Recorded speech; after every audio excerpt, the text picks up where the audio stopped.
DonInLondon, hello. Recently I've been adding chapters from the big book to my videos, the big book of AA, Alcoholics Anonymous. This is it. And the reason for doing the readings from the book is very simple: to share experience, strength and hope of what is recovery from addiction to either substance or behaviour. And Alcoholics Anonymous has been around for a few decades now, working well for some, not working well for some more. So it's not the only way. It's not the only way to be sober, but I have to say AA, Alcoholics Anonymous, is working for me, just one day at a time. And the reason why it works for me one day at a time is it's the people I meet in fellowship one day at a time which makes the difference for me. It helps me open my mind up to the wisdom and experience of others. What you see is what you get in AA on any particular day with the particular people you may encounter. So sometimes it can be the best experience and we find something which is extremely useful, and sometimes it may feel the worst experience because there are no answers, and sometimes there are simply no answers on a daily basis. But if we stay sober, we're more likely to find a few along the way. Anyway, I share the AA preamble, which would come at the beginning of any meeting you choose to attend for whatever reason. There is only one reason, and one reason for the fellowship, and this preamble explains it. Alcoholics Anonymous is a fellowship of men and women who share their experience, strength and hope with each other, that they may solve their common problem and help others to recover from alcoholism. The only requirement for membership is a desire to stop drinking. There are no dues or fees for AA membership. We are self-supporting through our own contributions. AA is not allied with any sect, denomination, politics, organisation or institution. It does not wish to engage in any controversy, neither endorses nor opposes any causes. Our primary purpose is to stay sober and help other alcoholics to achieve sobriety. So that's it. A desire to be sober today. What we see is what we get on a daily basis in meetings, and we have the toolkit which helps us. That's the literature, the 12 steps and the 12 traditions to keep the whole thing afloat, usually on an ocean of alcohol, and we don't dive in. So AA's big book is really the main source of information when first encountering the fellowship, if we're not able to get to meetings, and probably given to us in our first meeting if it's a newcomers meeting and they have literature to give away. So that's a starting point. Chapter 6, Into Action. Having made our personal inventory, what shall we do about it? We have been trying to get a new attitude, a new relationship with our Creator, and to discover the obstacles in our path. We have admitted certain defects. We have ascertained in a rough way what the trouble is. We have put our finger on the weak items in our personal inventory. Now these are to be cast out. This requires action on our part, which, when completed, will mean that we have admitted to God, to ourselves, and to another human being the exact nature of our defects. This brings us to the 5th step in the program of recovery mentioned in the preceding chapter, available on my YouTube, and also mostly available in this book and from people who know about it. So please remember, it is the many voices of AA which are important, not my voice at all, actually. It's the many voices that we hear in terms of experience, strength and hope of doing the steps or living and practicing these principles in all our affairs. The 5th step in the program of recovery mentioned in the preceding chapter. This is perhaps difficult, especially discussing our defects with another person. We think we have done well enough in admitting these things to ourselves. There is doubt about that. In actual practice, we usually find a solitary self-appraisal insufficient. Many of us thought it was necessary to go much further. We will be more reconciled to discussing ourselves with another person when we see good reasons why we should do so. The best reason first. If we skip this vital step, we may become we may not overcome our drinking. Time after time, newcomers have tried to keep to themselves certain facts about their lives, trying to avoid this humbling experience. They have turned to easier methods. Almost invariably, they got drunk. Having persevered with the rest of the program, they wonder why they fell. We think the reason is that they never completed their house cleaning, and that's what step 4 is all about. It's a personal appraisal of our assets and liabilities, and then that's in step 4. And step 5 is sharing it, admitting to God and to ourselves and to another human being the exact nature of our wrongs. So once it's out there and out of us, and having expressed it, then we find what we have done has been done many times before by many different people. And if it's been done many times before, we are not alone in what has happened to us and what we have done. They took inventory all right, but hung on to some of the worst items in stock. They only thought they had lost their egoism and fear. They only thought they had humbled themselves, but they had not learned enough of humility, fearlessness and honesty, in the sense that we find it is necessary, until they told someone else all their life story. More than most people, the alcoholic leads a double life. He is very much the actor. To the outer world he presents his stage character. This is the one he likes his fellows to see. He wants to enjoy a certain reputation, but knows in his heart he doesn't deserve it. The inconsistency is made worse by the things he does on his sprees. Coming to his senses, he is revolted at certain episodes he vaguely remembers. These memories are a nightmare. He trembles to think someone might have observed him. As fast as he can, he pushes these memories far inside himself. They're not pushed out, they're pushed down inside us.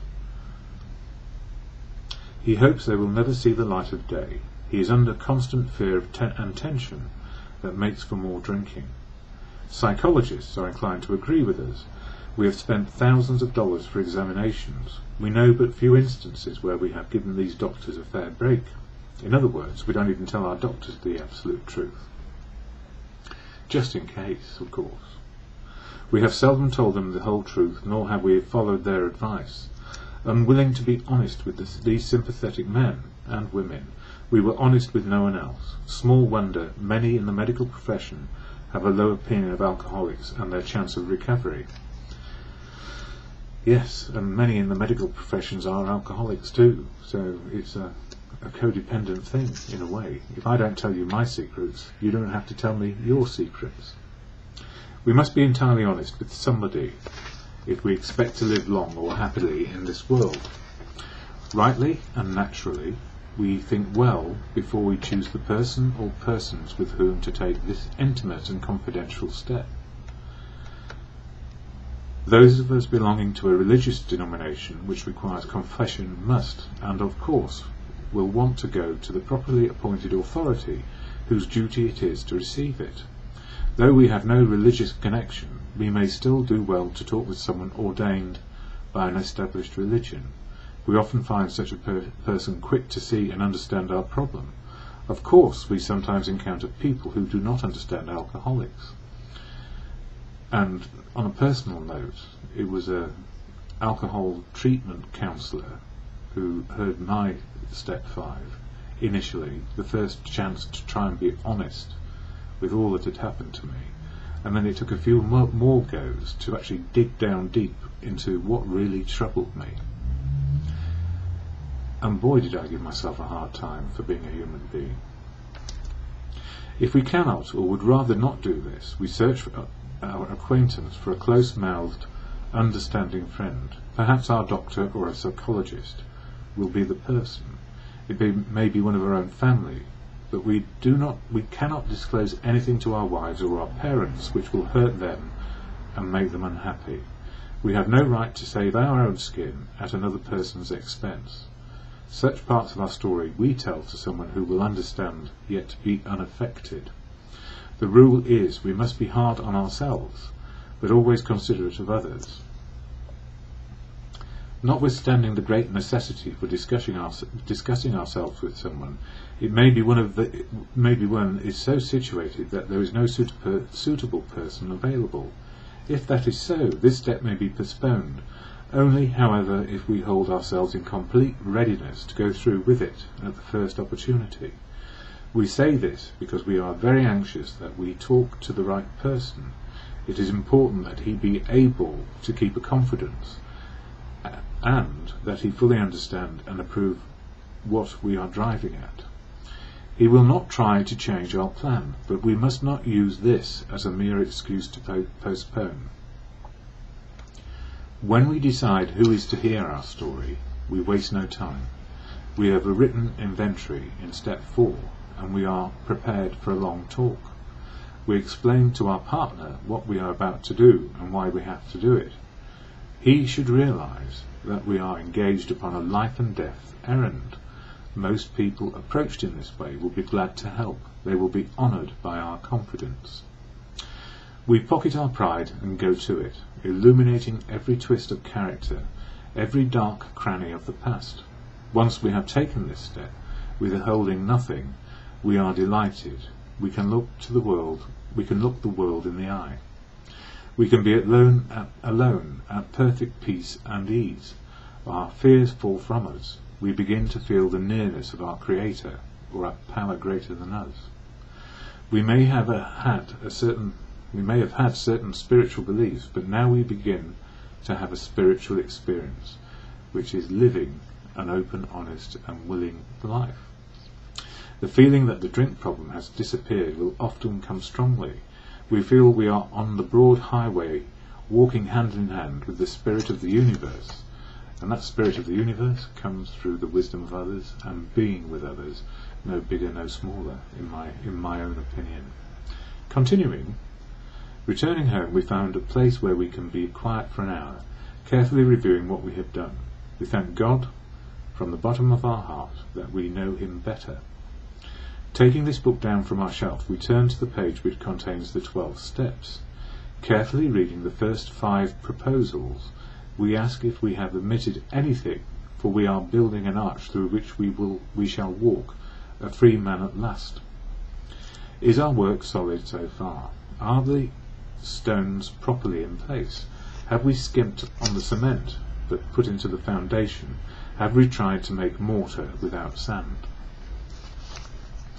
If we can answer to our satisfaction, we then look at step 6.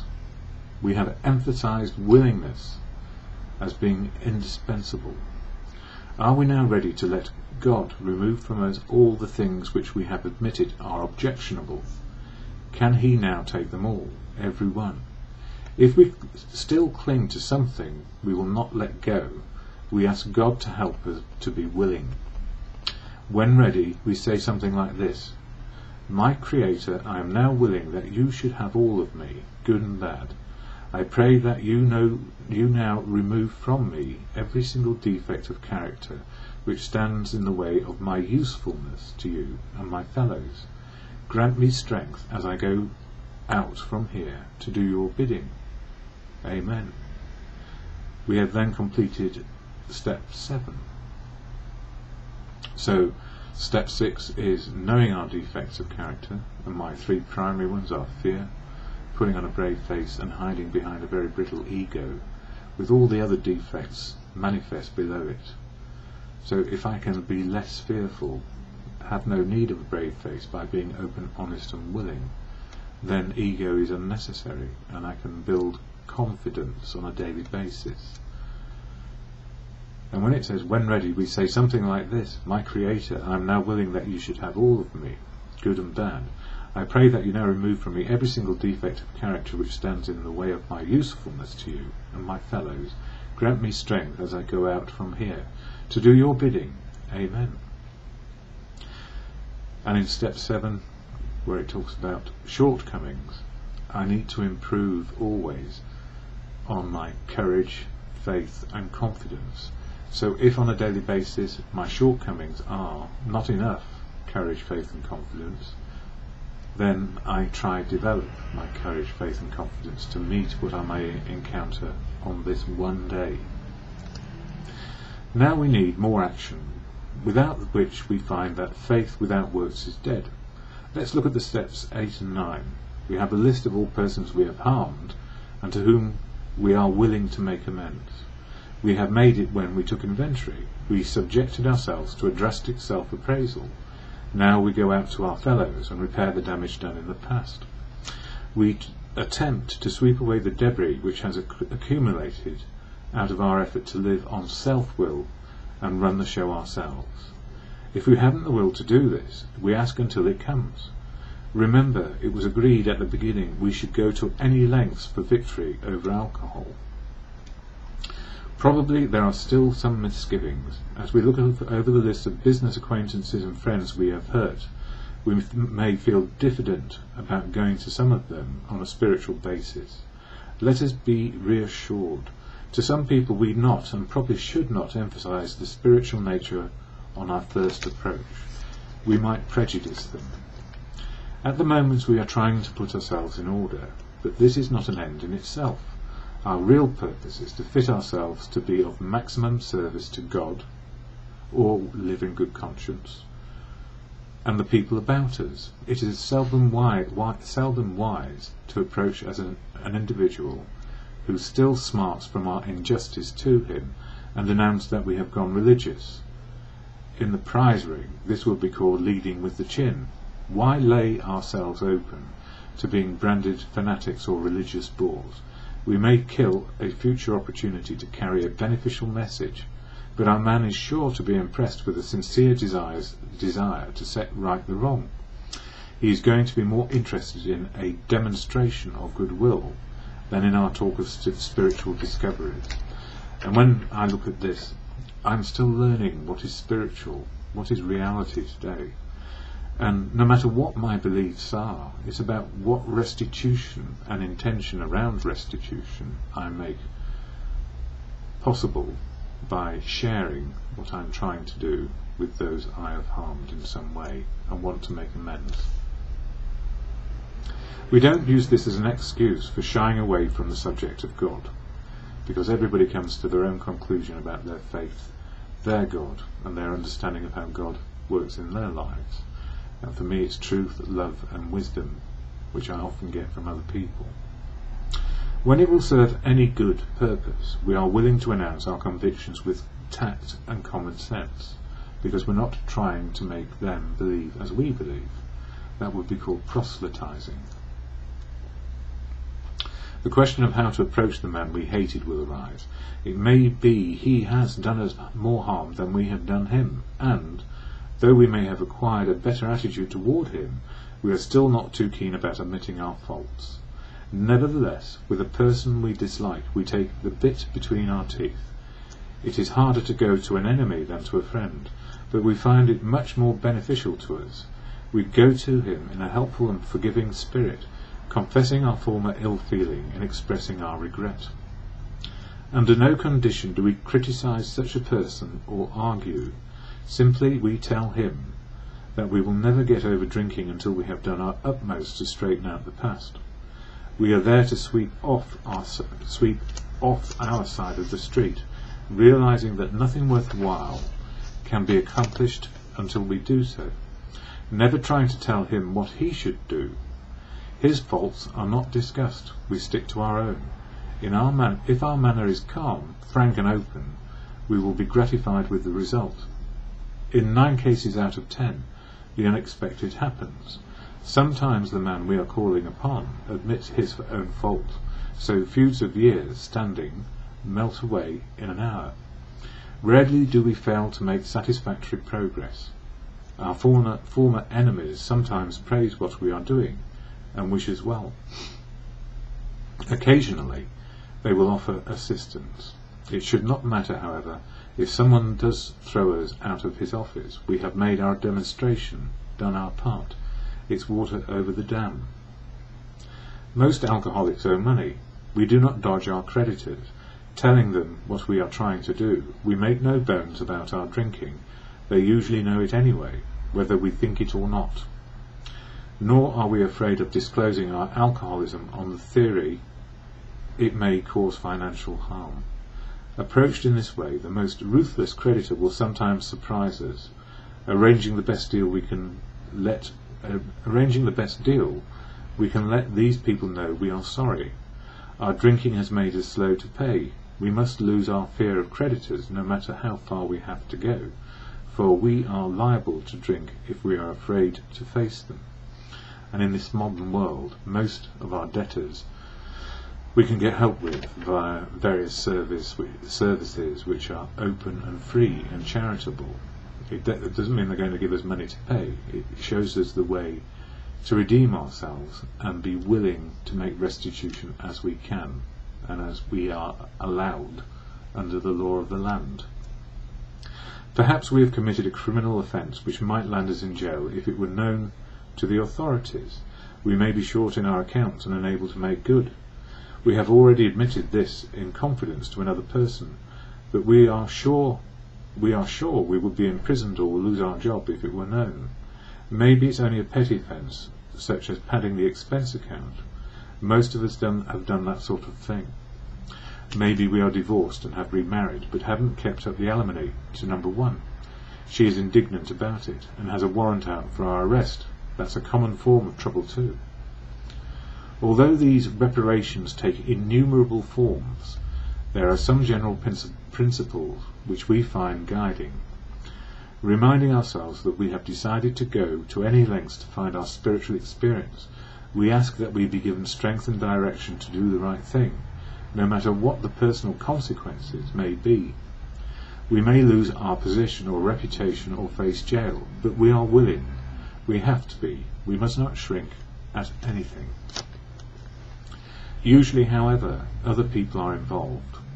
Therefore, we are not to be the hasty and foolish martyr who would needlessly sacrifice others to save himself from the alcoholic pit. A man we know had remarried. Because of resentment and drinking, he had not paid alimony to his first wife. She was furious. She went to court and got an order for his arrest. He had commenced our way of life, had secured a position, and was getting his head above water. It would have been impressive heroics if he had walked up to the judge and said, "Here I am."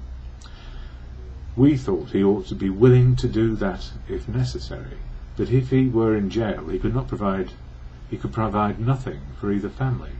We suggested he write his first wife, admitting his faults and asking forgiveness. He did, and also sent a small amount of money. He told her what he would try to do in future.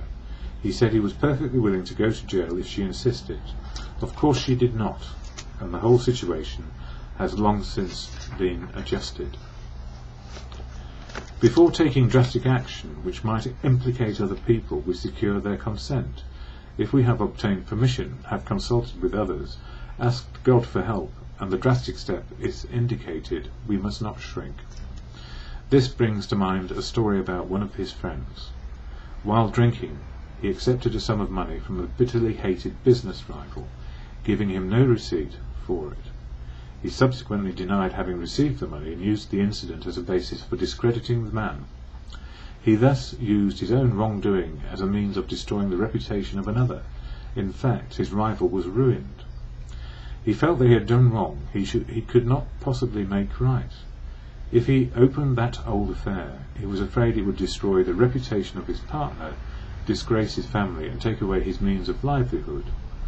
What right had he to involve those dependent upon him?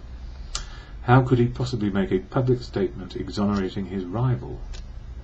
After consulting with his wife and partner, he came to the conclusion it was better to take those risks than stand before his Creator guilty of such ruinous slander. He saw that he had to place the outcome in God's hands, or he would soon start drinking again, and all would be lost anyway, or anyhow. He attended church for the first time in many years. After the sermon, he quietly got up and made an explanation. His action met widespread approval, and today he is one of the most trusted citizens in his town. This all happened years ago.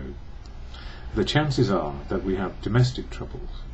Perhaps we are mixed up with women in a fashion we wouldn't care to have advertised. We doubt if, in this respect, alcoholics are fundamentally much worse than other people. but drinking does complicate sex relations in the home. After a few years with an alcoholic, a wife gets worn out, resentful and uncommunicative. How could she be anything else?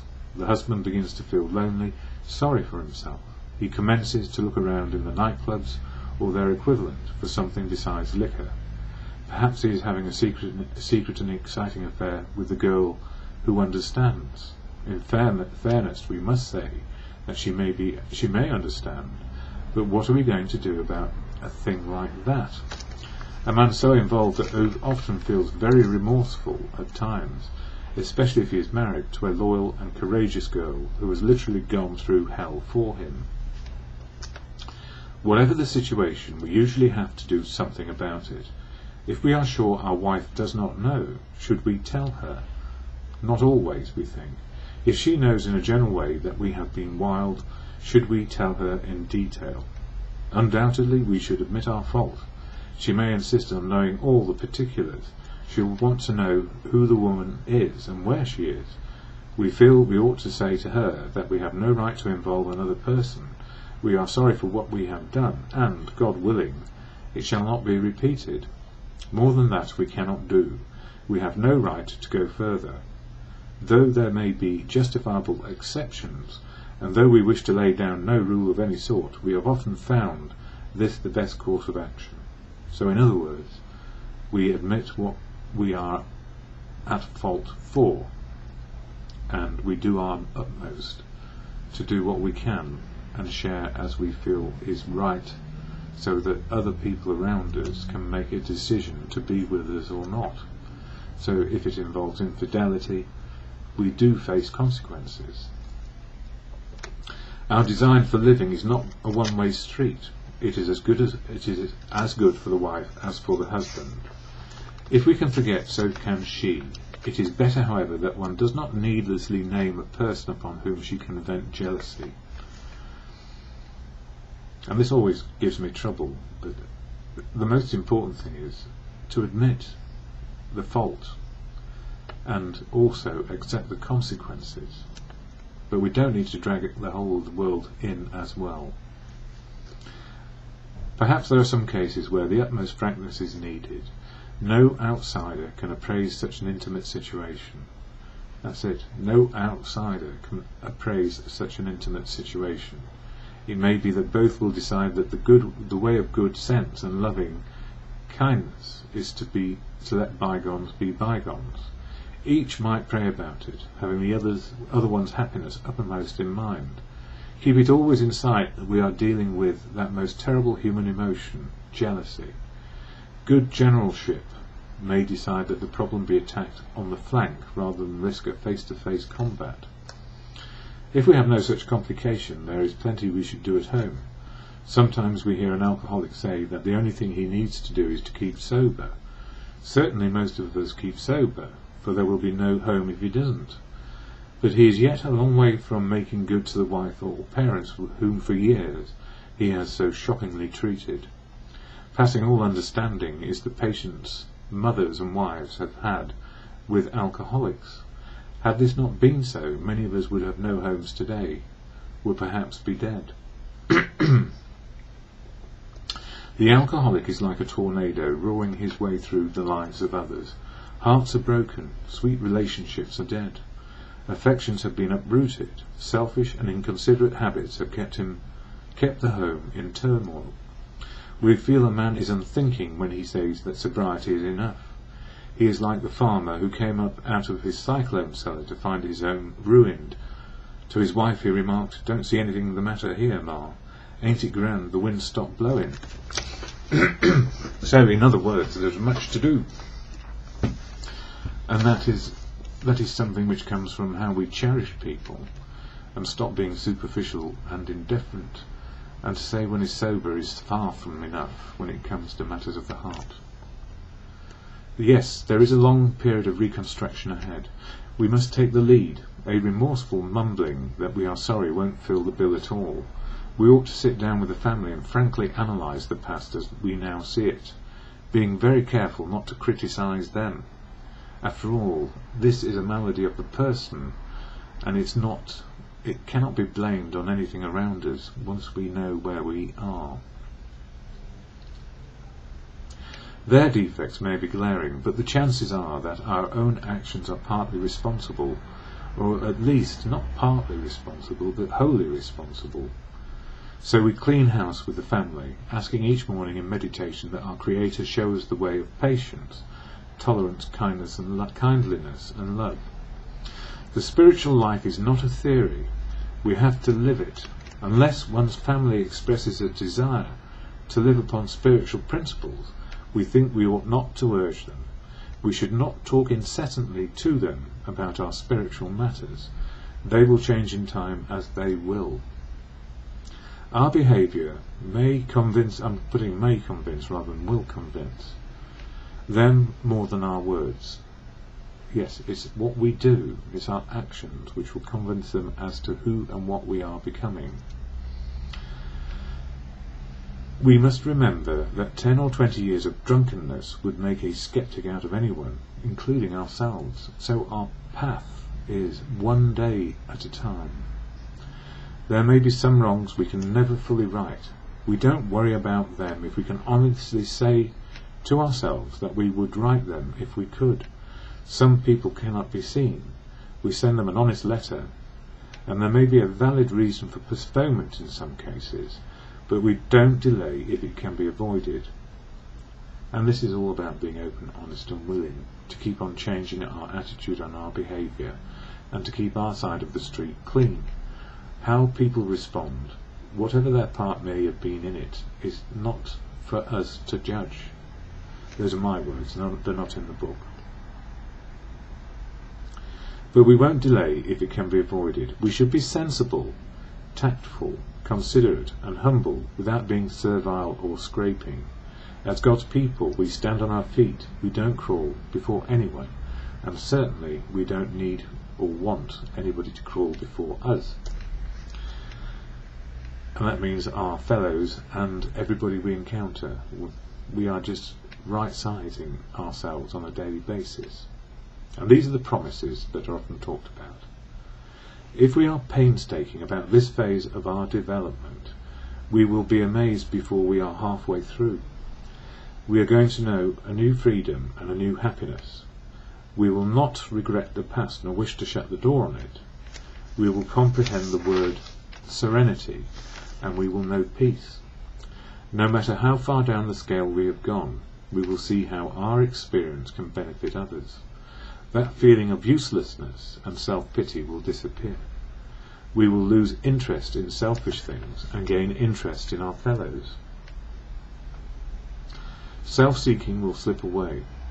Our whole attitude and outlook upon life will change. Fear of people and economic insecurity will leave us. We will intuitively know how to handle situations which used to baffle us. We will suddenly realize that God, and the wisdom of others, for me, is doing for us what we could not do for ourselves. Are these extravagant promises? We think not. They are being fulfilled among us, sometimes quickly, sometimes slowly. They will always materialize if we work for them. This thought brings us to step 10, which suggests we continue to take personal inventory and continue to set right any new mistakes as long as we go along. And this step 10 is a daily practice. It becomes second nature and part of what has disturbed us today. What have I done? What are the issues which maybe I need to make amends around in terms of my behaviour? And what am I grateful for today? We vigorously commenced this way of living as we cleaned up the past. We have entered the world of the spirit, that is, spiritual living, coping and living in the reality of now. As many religious people say, what is spiritual is the ability to cope with reality. But it's what we understand as spiritual in our own lives which becomes important. We don't adopt faith of others. We come to understand a faith which we live and work. Our next function is to grow in understanding and effectiveness. This is not an overnight matter. It should continue for our lifetime. Continue to watch for selfishness, dishonesty, resentment and fear. When these crop up, we ask God at once to remove them, letting in the world, letting in our good conscience rather than self-will and self-obsession. We discuss them with someone immediately and make amends quickly if we have harmed anyone. Then we resolutely turn our thoughts to someone we can help. Love and tolerance of others is our code. And we have ceased fighting anything or anyone, even alcohol, for by this time sanity will have returned. We will seldom be interested in liquor. If we are tempted, we recoil from it as from a hot flame. We react sanely and normally, and we find that this has happened automatically. We will see that our new attitude toward liquor has been given us without any thought or effort on our part. It just comes. In other words, we stop thinking about, I can fix this with a drink, and this is so much of a calamity, only a drink will do. We need to face reality, the spiritual connection to life on life's terms. It just comes. That is the miracle of it. We are not fighting it, neither are we avoiding temptation. We feel as though we have been placed in a position of neutrality, safe and protected. We have not even sworn off. Instead, the problem has been removed. It does not exist for us. We are neither cocky nor are we afraid. That is our experience. That is how we react, so long as we keep it in fit spiritual condition.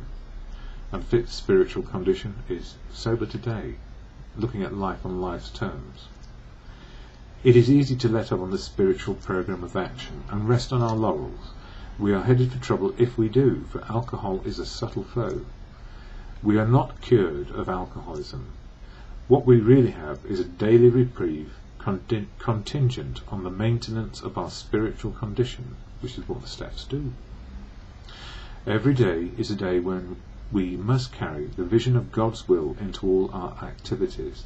In other words, letting in the world and seeing how we fit and where our freedom of choice is today. How can I best serve thee? Thy will, not mine, be done. In other words, it's not my highway, it's thy highway, which means that we are part of life, part of humanity, and whatever else it is that you understand your God, or your God, the God of your understanding to be. Much has already been said about receiving strength, inspiration and direction from him, and for me that comes through the wisdom of others and good conscience, who has all knowledge and power. If we have carefully followed directions, we have begun to sense the flow of his spirit into us. In other words, the flow of life is back. We have begun to develop this vital sixth sense, but we must go further, and that means more action. Step 11 suggests prayer and meditation. We shouldn't be shy on this matter of prayer. Better men than we are using it constantly. It works if we have the proper attitude and work at it. It would be easy to be vague about this matter, yet we believe we can make some definite and valuable suggestions. And these suggestions depend on your faith and your understanding of God. So whether it's prayer and meditation, the reflection and routine of doing the prayer and meditation to the good of living is what it's about. It's a gentle and constant reminder of what we can and cannot do. When we retire at night, we constructively review our day. Where were we resentful, selfish, dishonest or afraid? Do we owe an apology? Have we kept something to ourselves which should be discussed with another person at once? Were we kind and loving toward all? What could we have done better? Were we thinking of ourselves most of the time, or were we thinking of what we could do for others, of what we could pack into the stream of life? But we must be careful not to drift into worry, remorse, or morbid reflection, for that would diminish our usefulness to others. After making our review, we ask God's forgiveness and inquire what corrective measures should be taken. and that serenity prayer is a really good place to start.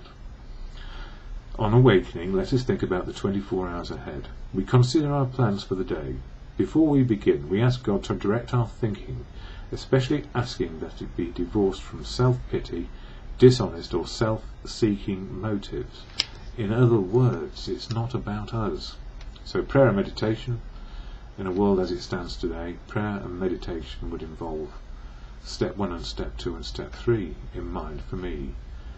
The world as it is today, with disasters and calamities around the globe, and people being repressed, I would pray for action which would be positive, which humanity can do, rather than complain about it. Or think I deserve more than this. The answer is I don't deserve more than this. And if I think I deserve something, I'm setting myself up because I expect, and the expectations are resentments, as I've found, under construction. Under these conditions we can employ our mental faculties with assurance, for after all God gave us brains to use. Our thought life will be placed on a much higher plane when our thinking is cleared of wrong motives. In thinking about our day, we may face indecision. We may not be able to determine which course to take. Here we ask God for inspiration, an intuitive thought or a decision. We relax and take it easy. We don't struggle. We are often surprised how the right answers come after we have tried this for a while. In other words, we won't get the answer straight away, and with a bit of reflection and prayer, and then sharing how we're feeling with another human being or a group of people in a meeting, we are better placed to get some action going. We have more information and maybe more inspiration. What used to be the hunch or the occasional inspiration gradually becomes a working part of the mind. But still inexperienced and having just made conscious contact with God, or even conscious contact with reality, it is not probable that we are going to be inspired at all times. We might pay for this presumption in all sorts of absurd actions and ideas. Nevertheless, we will find that our thinking will, as time passes, be more and more on the plane of inspiration. We come to rely upon it. We usually conclude the period of meditation with a prayer that we be shown all through the day what our next step is to be, that we be given whatever we need to take care of such problems. We ask especially for freedom from self-will, and are careful to make no request for ourselves only. We may ask for ourselves, however, if others will be helped. We are careful never to pray for our own selfish ends. Many of us have wasted a lot of time doing that, and it doesn't work. You can easily see why. If the circumstances warrant, we ask our wives or our friends to join us in our morning meditation. If we belong to a religious denomination which requires a definite morning devotion, we attend to that also. It is, if not members of religious bodies, we sometimes select and memorize a few set prayers which emphasize the principles we have been discussing. There are many helpful books also. Suggestions about these may be obtained from one's priest, minister or rabbi. Be quick to see where religious people are right. And this is it. We don't discount wisdom from whatever source. Make use of what they offer. As we go through the day, we pause when agitated or doubtful and ask for the right thought or action. We constantly remind ourselves we are no longer running the show, humbly saying to ourselves many times each day, "Thy will be done." We are then in much less danger of excitement, fear, anger, worry, self-pity or foolish decisions. We become much more efficient. We do not tire so easily, for we are not burning up energy foolishly as we did when we were trying to arrange life to suit ourselves. It works, it really does. We alcoholics are undisciplined, so we let God discipline us in the simple way we have just outlined, normally wisdom through others and listening to good conscience. Faith without works is dead. The next chapter is entirely devoted to step 12. That will be chapter 7, working with others. So what have I learned from reading that all the way through to step 11? From the personal inventory going into step 5, where we share our fearless moral inventory with God and another person, is an expression of all our troubles, our part in it, where the anger, resentments and all the defects of character can come out. But also in there are the assets. So when we get to step 6, where we're talking about having our defects removed on any given day we ask. So again, it's action. All the steps need action. So if we ask God, or in good conscience, please remove my fear, my brave face and my ego. Those are my defects, my primary ones. I can have all the other ones underneath that. To help me with my shortcomings, not doing these things enough. Please help me build my confidence in order to have enough esteem, courage, faith to deal with life. So that's 6 defects, 7 shortcomings. So they're pivotal, and it does separate those who wish to continue with the steps, or those who wish to get stuck in step 6, where the defects are, by not asking on a daily basis what we can change. So it's action, and it is difficult to actually let go and say, with faith, courage and confidence, please help me make decisions. And wisdom comes through other people. So where do I get that wisdom? Well, I learned how to do this in the rooms of AA, the meetings of AA. What you see is what you get. From asking the bus driver, who I never used to like too much, through to the person sitting next to me on the bus, through to the person who I see at the checkout in the market, or the man in the street, or as we say in the UK, the man on the Clapham omnibus, the man who has an ordinary outlook but has wisdom about living life. Through to step 8, where we have a list of amends, or a list of people we have harmed, and are willing to make the amends. It's the willingness with which we approach step 8. Step 9 is about making amends where it is possible to do so without harming other people, and as a consequence then harming a great future possibly for ourselves. We don't shirk it, we share it, we work it out as best we can. And there are consequences when we're trying to make restitution, either on a moral level, a financial level. There are consequences, and we must face those, because if we have really harmed people, they may not want us in their lives at all, and it's not for us to go back and make it worse by stirring it all up again in a way which is self-seeking. Step 10, making a list of disturbances, doing a personal inventory or spot inventory on a daily basis about what is disturbing us, our part in it, and where we need to make amends.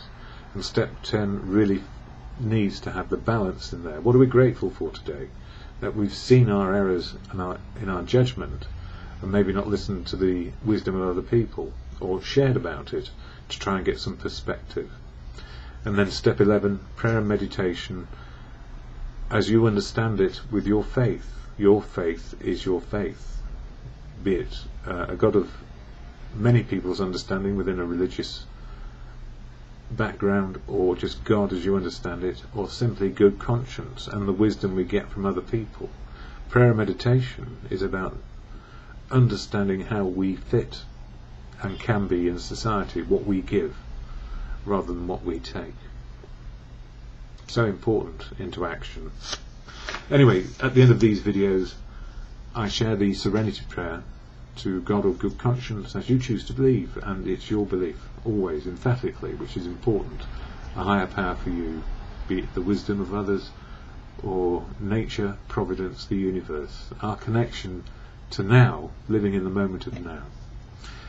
And this is why it works in any given moment, this serenity prayer, to help me understand what I can and cannot do. Very simple. And a checkout person said to me yesterday, when I asked, I was just chatting actually, and I said, I've learned the things I can and cannot do, and she said, and you obviously know the wisdom, you've developed the wisdom to know the difference. So many people know the Serenity Prayer who are not connected with the fellowship of AA. We are on common ground in many respects, no matter what our belief is. So to God of good conscience, God, grant me the serenity to accept the things I cannot change, courage to change the things I can, and the wisdom to know the difference for me is always just for today.